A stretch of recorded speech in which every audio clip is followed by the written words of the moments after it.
Mary, the meeting starts in 2 minutes. Are you ready?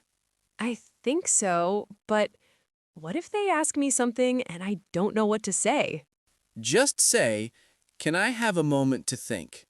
Really? That's okay? Yes, people do that every day. Okay. I can do this. Good morning, everyone. Let's start. Good morning.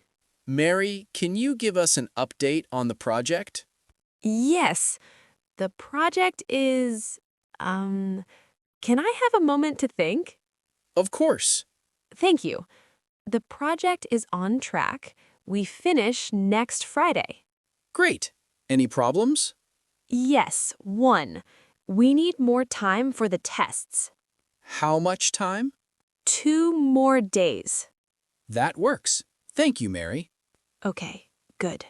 Does anyone have questions for Mary? Colleague. Yes, can you send the report today? I'm sorry, can you repeat that, please? The report, can you send it today? I'm sorry, today is not possible. Can I send it tomorrow morning? Yes, that's fine. Perfect. Let's move to the next topic. I was so nervous, but I did it. You did great. You used good phrases. Can I have a moment to think? That one really helped. And can you repeat that, please? That was smart. I felt like a professional. You are a professional. See you in the next meeting. Next time, I won't be nervous. I'll be ready.